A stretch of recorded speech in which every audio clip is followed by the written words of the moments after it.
Chapter 3. A yellow cat peeked out from the thicket to the side of the pavement. It slowly stepped out of the swaying grass and into the road, waving its long tail as it turned its eyes in anticipation towards me. But its expression soon turned to alertness, and then to fear. The cat, having seen me skipping merrily down the road towards it, must have thought I was about to trample it. It escaped back into the bushes in panic. But I didn't care at all. I bathed in the light of the hot sun, let the wind flutter my skirt, and continued my obscene merry skip onwards down the road. I was in Hope's Peak Academy's eastern quarter, near the courtyard. Many newly built facilities were lined up around me, as well as several that were still under construction. As I skipped down the road that twisted between them, I took no special notice of any dirty cats or of my classmates, studying and fraternizing all around. Nor did I derive any happiness from the light touch of the sun after a long stay indoors. No, I skipped down the road with nothing but my destination on my mind. Not that I'm the kind of girl who'd go skipping around thoughtlessly. I had a reason. I'm going to meet the boy I like the best in the world. That said, my reason may have been a good one, but no student in their right mind should go skipping down the road in a campus of a school as high of pedigree as Hope's Peak Academy. Therefore, it wasn't surprising that other students who happened to walk by looked at me oddly. But that really has nothing to do with me. Nothing in the world could stop my skipping. Not a crying girl, not a couple fighting, not a student in a wheelchair that has come to a standstill, not even an anemic student who has fallen down. One thought alone moved my body. I want to meet him. I want to love him so much. I skipped so obscenely that no one would probably find it surprising if I suddenly sprouted wings and flew up towards the sky. I continued down the road, but... I suddenly came to a stop. Which way should I go? I looked around in confusion and realized I didn't recognize any of the landmarks around me. My heart started beating loudly. No, everything's fine. I calmed myself down and removed a notebook from the backpack I was wearing. On the back page of the notebook, the following sentence was written. You're looking for the neurology lab on the 3rd floor of the biology building in Hope's Peak Academy's eastern quarter.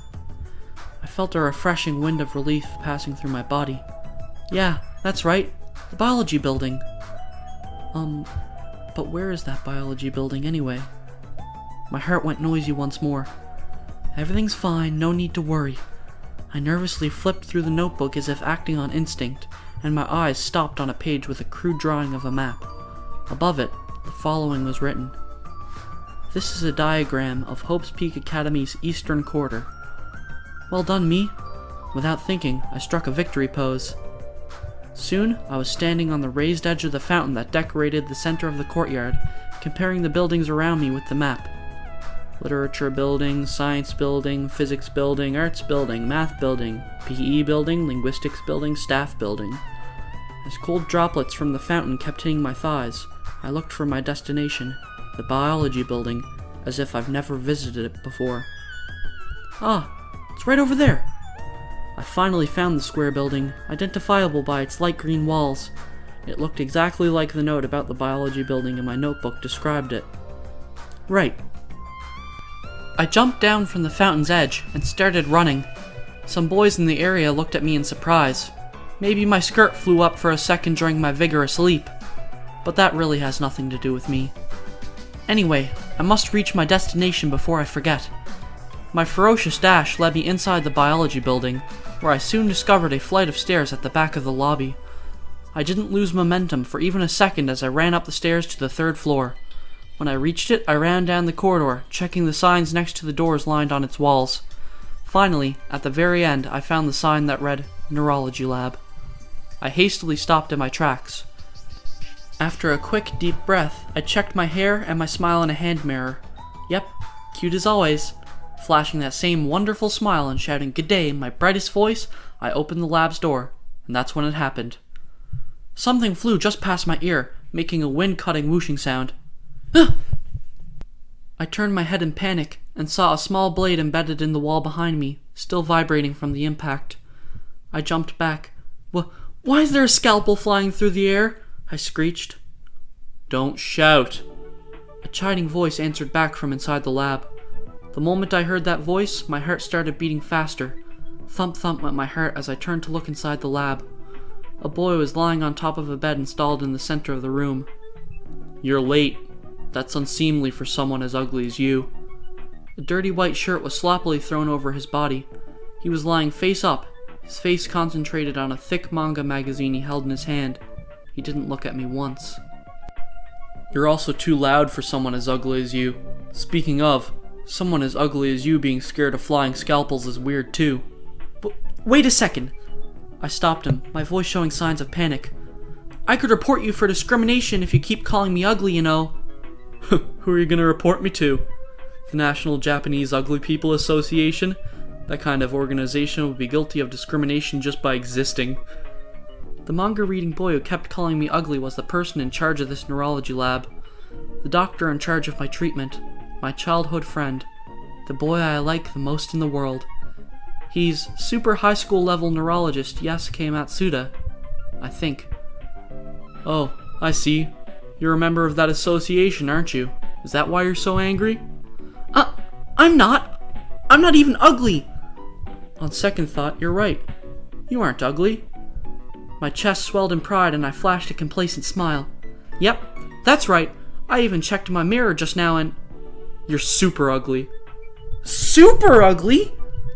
My shock was considerable, but it didn't take me long to recover enough to come up with a sharp response.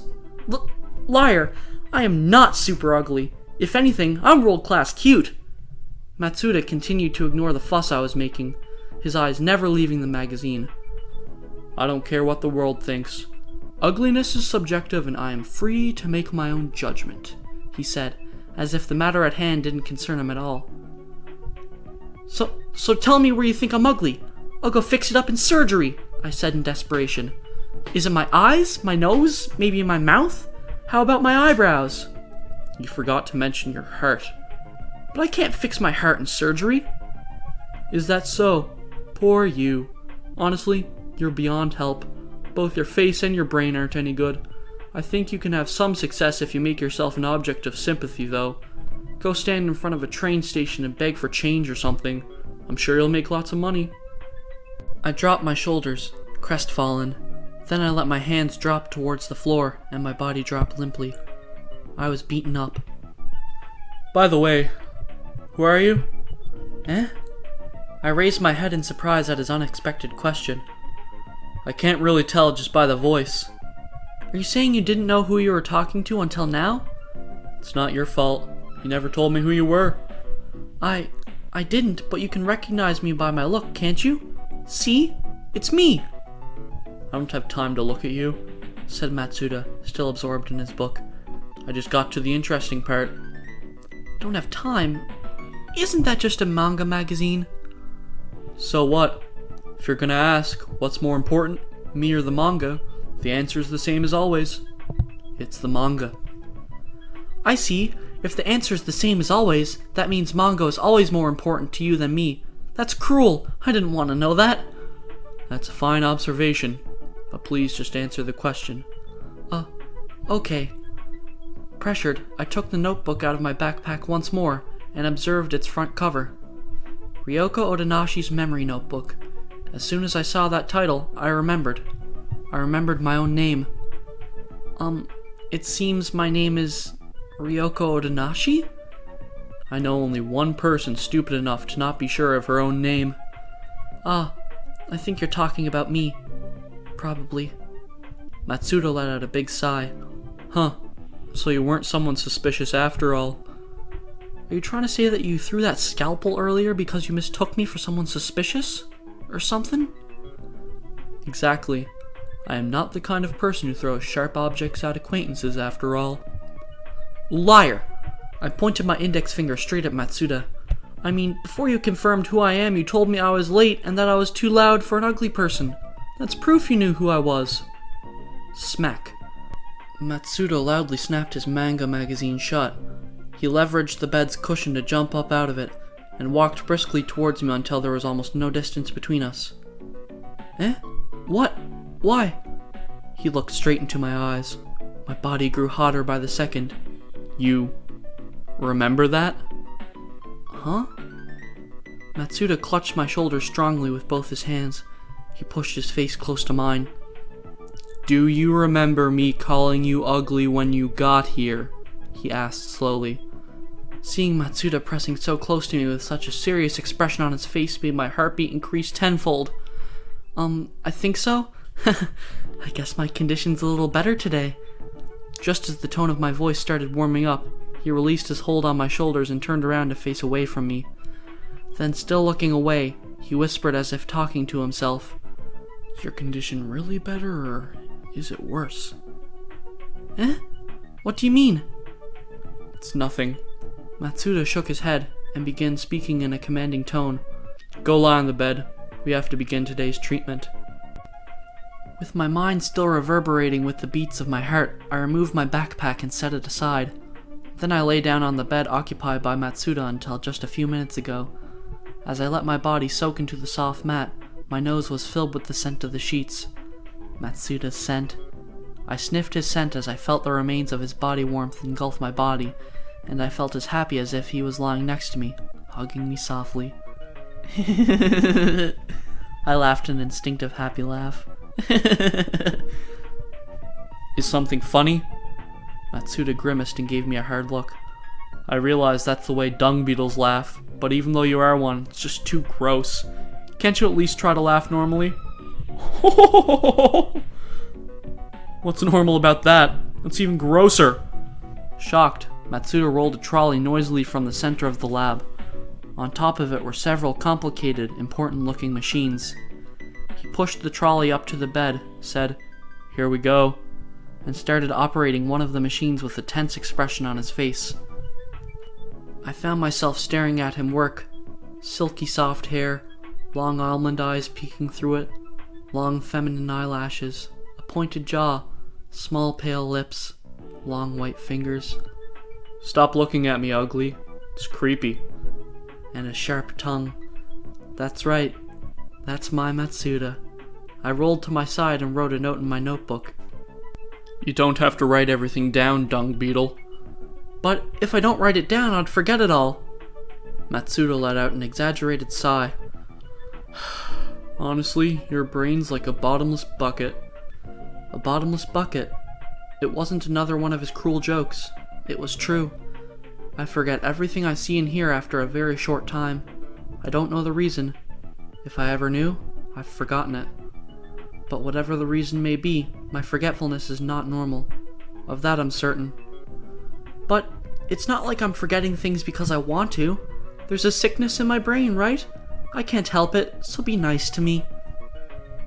No, I don't think we can just call it sickness and be done with it. Matsuda shook his head lightly. The human memory is a complicated thing and there is much we don't know about it. It's still very much a black box. Your situation isn't just a simple sickness that can be dealt with like any other. As he explained, he stuck suction pads all over my head and my face. The cords running from the suction pads were attached to the machines on the trolley. There's a part of the human memory that we call episodic memory. It stores your personal experiences, what you see and hear. The area of the brain responsible for it is called the hippocampus. If something goes wrong there, the brain experiences difficulties in creating and storing new episodes. There's a famous old example about a patient who had his hippocampus removed in surgery and lost all ability to form new memories. After that happened, there has been much research done about the exact role of the hippocampus in relation to memory. That said, even if your hippocampus is malfunctioning, you won't lose your ability to remember or learn procedural memory tasks, such as riding a bicycle or using tools. You won't remember the episodes related to those tasks, though.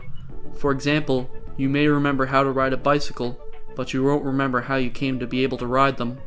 That's it in a nutshell. I see. So that's why, even though I am very forgetful, I still know how to read and write in my notebook. I held the notebook in question with both of my hands and nodded thoughtfully. Ryoko Odanashi's memory notebook. That notebook was memory itself for me, my one and only indispensable trusted item. As long as I have it, I can probably live a regular life, much like regular people. That said, it seems that this school is a little late in accommodating the memory challenged, and I am still facing many difficulties on that front. For example, during exams, it's forbidden to look in notebooks, which caused my grades to plummet and got me suspended from... What? I've been suspended from the school? I yelled, looking up from the notebook. Just because my grades are bad? That's not fair. You should be glad they haven't kicked you out completely. I had to negotiate with the school to make that happen. Eh? You stood up for me? My heart skipped a beat. I'm so happy. You really are fond of me, aren't you? Matsuda snorted. I just need you here as a research subject. Nevertheless, Matsuda went out and helped me, and that's good enough. Your case seems to involve a failure in the retrieval of long-term memory. I think something went wrong with the synapses connecting the neurons somewhere in your brain, but I need more time to investigate the problem more thoroughly before I can really understand what's going on.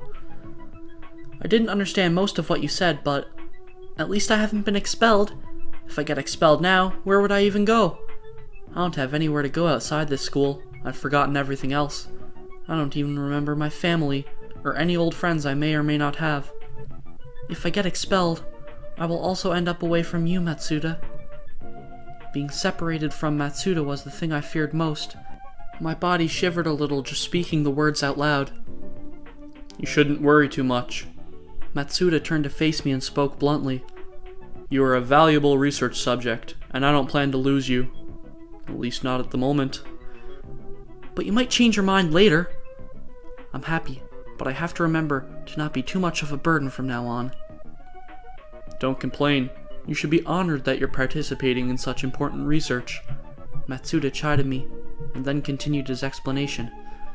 In order to understand why memory loss occurs, we need to understand the core elements of our brain's memory storage apparatus.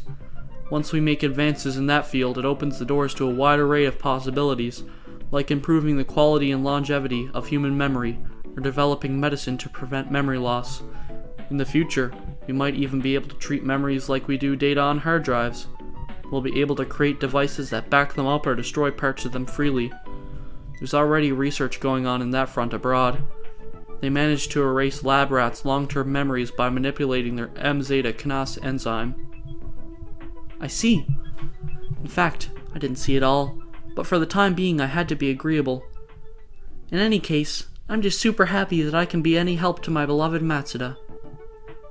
Your brain is empty, and so are the words it produces. You really are an empty woman. I didn't quite understand if he was serious or just making fun of me, but that's just how Matsuda is. He always insisted I should take care of myself. He may be cold to me, and he may be blunt, but he doesn't treat me with fake sympathy. It's depressing when people do, so I'm grateful for his attitude. I may be empty, but I'm still super happy. I raised my voice, refusing to be discouraged, but Matsuda's reply was almost a whisper.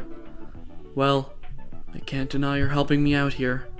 One doesn't get his hands on such a rare case very often. Did you say rare? I like the sound of that word.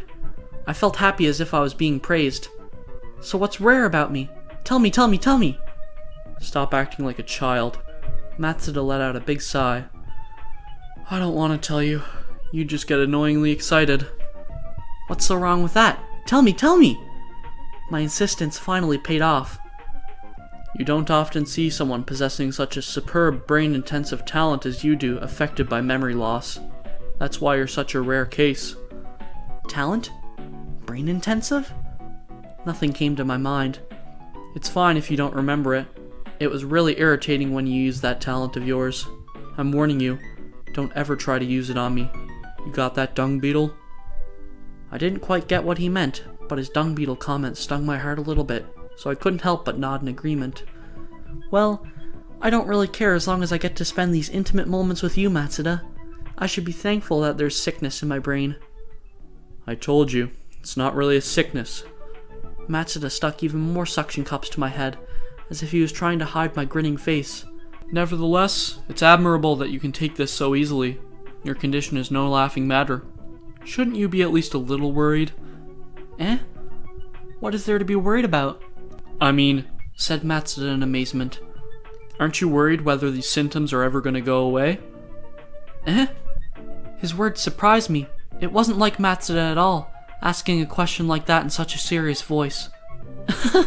I'm not worried at all, I laughed, trying to lighten the mood. I mean, The only me I can remember is the me that is lying here on this bed at this very moment. I can't remember anything from before I lost my memory, so it's not like I have anything to compare it to. That's why I don't see my forgetfulness as a disadvantage. It's just a part of who I am. You don't see it as a disadvantage, but aren't you even worried about how this memory loss started? Or when it's gonna end? Not at all. In fact, I'm much more worried that if I suddenly get cured, I wouldn't get to see you anymore, Matsuda. The room suddenly turned quiet. After the silence continued for a while, Matsuda broke it with a whisper. You don't have to worry, he said, his voice suddenly dark. I won't let this treatment end. I looked up. The face peeking through his pitch-black hair was stiff, lost in thought. Matsuda? As soon as I called him, he straightened up and turned back to me. No, it's nothing. He shook his head, as if trying to smooth things over. Then, he returned to the machine and continued working as if nothing happened. Well, nothing good can come out of being too pessimistic about your symptoms. That's one case where your natural cheerfulness is actually helpful. Yep, my thinking's very flexible after all. Your head is flexible, that's for sure. You can't even remember your friends or family before you lost your memory, and yet you aren't even slightly disconcerted. But forgetting them is just like I never had them at all. That's why everyone I forgot. They really have nothing to do with me anymore. Those words again. Matsuda winked for an awfully long time. If you keep saying things have nothing to do with you, you're gonna end up with nothing left inside. Oh, I'll be fine. I'll always have you, Matsuda. I struck my chest in pride. You're the only person I can remember, so as long as you're here, I won't get lonely. You probably link me with the process of coming here to receive this treatment in your procedural memory. That's why you can remember me. No, that's not it at all. Yeah, I know, said Matsuda, trying to calm me down before I became too flustered. He continued attaching suction cups to my face, stopping from time to time to scratch his chest, which I could catch a glimpse through a gap of his dirty white shirt. Does he really know what I meant? He probably just said that to shut me up. I don't think he even believed me when I said I remembered him. But it's true. I don't remember him in the usual sense of the word remember, of course, but I didn't lie when I said I do. I remember Matsuda. I forget him, and yet I remember. I'm not talking about our conversations or what we did together. For these kinds of memories I have to rely on my notebook. No, what I remember is something much more special and important. It's not memories, but feelings. Not using my head, but using my heart. What I remember about Matsuda is pure emotion. Every time I see him, I feel the beat of my heart before my head even realizes what's going on. That beat tells me one very important thing. For me, his existence is precious. One of a kind. That's why, no matter how forgetful I become, I will never forget him. There's a deeper connection than memories between the two of us. For me, Matsuda is special. He's extraordinary. He's a miracle. Shut up already, will ya? Eh? I came back to my senses, confused. You heard me? I was about to jump off the bed, but Matsuda pinned my head back down. You're gonna get the cord disconnected. What are you, human waste? He said cruelly, as if I tried to disconnect his cord on purpose. But I never said a word. Ah, you were talking about how loud my heartbeat is? I can't help that. If my heart stops, I'd die. I wasn't talking about you. I was referring to the noise outside. Eh? Outside? Matsuda turned up his chin and pointed to the window. When I listened intently, I could indeed hear an unusual noise coming from outside. Jeering voices, angry voices, hooting voices, reactionary voices full of anger, the kind of voices that could make the earth rumble. It was an assembly of unpleasant voices that could make your face frown instinctively. What is that? It's the parade. They're getting louder every day. A parade? You don't mean that parade? Liar. You don't remember it at all. Matsuda pinched my forehead and continued explaining. His face was grim. It's essentially a demonstration, but the teaching staff, or maybe I should say the old geezers in the steering committee, didn't like the sound of that word, so they decided to call it a stupid name like a parade. But isn't a parade the exact opposite of a demonstration? That's exactly why they chose the name. But why a parade? It's the guys from the preparatory school. Preparatory school? I've never heard of such a thing. Or have I? You don't remember, of course. Well, your head is oversized, so I guess it can't be helped. Wait, calling a girl oversized is sexual harassment. If this was the Edo period, you would be beheaded by now. Eek. My head, which was on its way up from the bed, was pushed back down. Hope's Peak Academy is not a traditional learning facility like other schools. They provide education for the talented, but at the same time they research that talent. The teaching staff aren't simple educators. They're also scientists who research human talent. But scientists are a bothersome bunch. The more they research, the more they want to research even deeper. Therefore, there's something they never have enough of. Do you know what that is? It's money. Oh, right. My chance to find the answer on my own was gone, so that's the least I could say. Up until recently, Hope's Peak Academy was a small-scale facility that could survive on government subsidiary and graduate donations. Their research was often blocked by a lack of resources, though. But the steering committee was not satisfied with the state of the research, so they instituted a preparatory school system in order to bring in more money. I nodded enthusiastically to show I was listening. The gist of it is that super high school levels are affiliated with the main school, but there is now a separate educational facility attached to it, called a preparatory school. That school is located on the west quarter of the campus, while the main school remains here in the east quarter, so we don't actually intermingle much. I heard there's not much that's the same over there.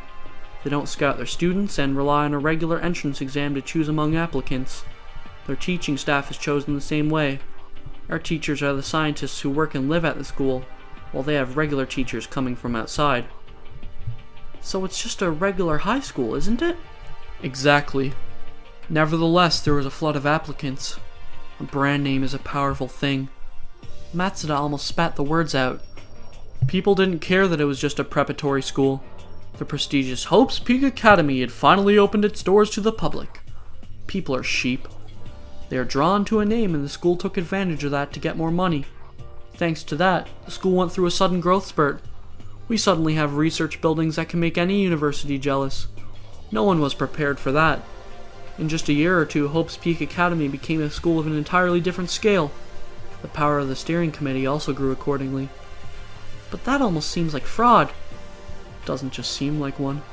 Matsuda's mouth twisted in a bitter smile. Right now, Hope's Peak Academy is set up like a third world country's pyramid class system. A multitude of students in the preparatory school exist only to support the few super high school levels in the main one. It seems like they have some kind of bogus system in place for exceptional students to transfer to the main school, but I've never heard of anyone actually succeeding. Our teachers probably don't think any of them deserve it. Eh? That's not how educators should behave. You're right, but it's exactly how scientists do. They don't care about anything but their research subject. I'm just the same, in fact. It's just that their subject is human talent. But it's so unfair! I puffed my cheeks. Of course it is. If it wasn't, there wouldn't be any need for a demonstration, would there? But still. Matsuda suddenly cut his speech short. His tone of voice changed to a cautious one. I don't think they could have set this all up on their own. This has to be the result of someone else's scheme. That's how I feel. Huh? Matsuda narrowed his eyes and looked outside the window. His look was so grim that I hesitated to speak. Hey, Ugly. After a short while he turned back to me, as if remembering something. Write this conversation down properly in your notebook. Don't brush it off as having nothing to do with you. Those preparatory school students don't think much of us. I don't think they're gonna attack you or anything, but it's better to be cautious. Okay, I understand. As I replied, I noticed the suction cups stuck to my head and face were making it difficult to move my mouth. I need you to stay still for a while. I don't mind if you sleep. Matsuda stepped away from my line of sight. But I'm not sleepy at all, I replied in an insecure voice. Matsuda's voice answered from the other side of the room. I can give you sleeping pills. A dozen should probably be enough. Eh? Isn't that a lethal dose? Are you sure it's alright? As soon as my uneasiness grew even deeper, Matsuda appeared in front of me again. He was now wearing a school jacket on top of his dirty shirt. If something happens to my machines while I'm gone, you're dead. Are you going somewhere? I have a little business to take care of. Anyway, if something happens to my machines, you're dead. He was serious enough to repeat the warning twice. I wouldn't mind being killed if it's you who kills me. It would be troublesome for me. I hate gore. I didn't think that was such a good quality for someone who studies the human brain, but I didn't say anything. Ah, in that case, if I stay here and wait like a good girl, let's go see a movie together later. A movie? You know, like that one. I flipped through the pages of my notebook, searching for memories about movies. Here's one. It's about two robbers, Harry and Marv, sneaking into the McAllister household. Are you talking about Home Alone? It seems you've forgotten, but you bugged me to see it with you before, and we did. Really? In that case, I continued flipping through the notebook, but I couldn't find mention of any other movies. It seems I was particularly interested in that movie. I could blame myself all day, but it'd get me nowhere. Well, it's a masterpiece, so I'm sure it's still interesting even if you watch it again. It's certainly not a bad movie, but it's not the kind of movie I'd want to watch again and again. So what kind of movie do you... Please don't ask me questions fit for the diary of a middle school girl. I felt his distasteful glare staring down at me, but I didn't give up. Let's do it. If you pretend you're watching for the first time, it's gonna be fun. I read a little more in my notebook. According to this, I thought that the little boy who played the main character, Macaulay Culkin, was super cute. There's a cute boy in this movie. Isn't this exciting? And why exactly do you think that would excite me? Also, the actor isn't named as if he was a brand of lingerie. It's Macaulay Culkin. It says here that I thought he was so cute I wanted to adopt him. You only say that because you don't know how he looks today. He underwent quite a transformation. A transformation, huh? Matsuda narrowed his almond eyes even more than usual, and swiped his bangs away from his forehead. Just be a good girl and go to sleep. It seems he was tired of me trying to postpone his departure. Wait! Don't go! Nevertheless, now panicking, I tried to stop him again. I don't want you to go! I'd be lonely! Don't leave me here alone! We haven't seen each other in a long time, have we? A long time?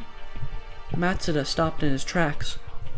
Why do you think we haven't seen each other in a long time? Eh?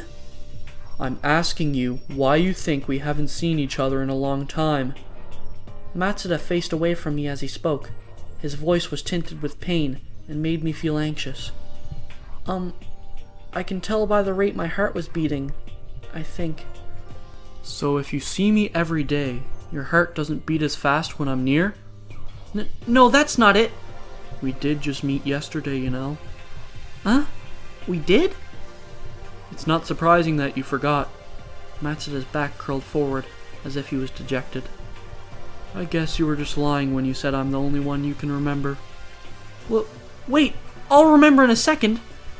In haste, I flipped through the pages of my notebook. I went through them all from back to back, but I couldn't find any memories of me and Matsuda meeting the day before. It was a complete failure. When I looked away from the notebook, Matsuda was already gone. I've been had, and there was nothing more I could do about it. I guess there really is nothing I can do but sleep. Not that that's such a bad thing. At the very least, when I'm asleep, I can lose myself inside my dreams. I can escape this lonely world that doesn't have Matsuda in it.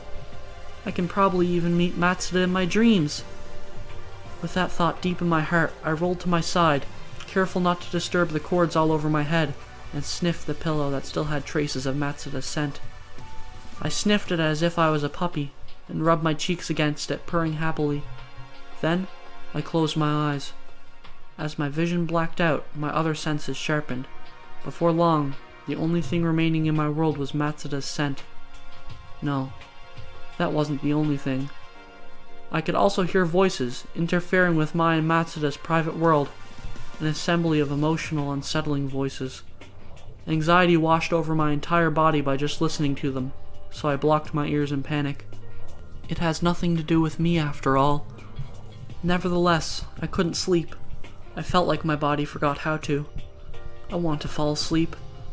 I want to sleep and tide over this world that doesn't have Matsuda in it. I want to meet him again. Matsuda, Matsuda, Matsuda, Matsuda, Matsuda, Matsuda, Matsuda, Matsuda. And then, as I dreamed about dreaming about Matsuda, I slowly fell into a blissful sleep.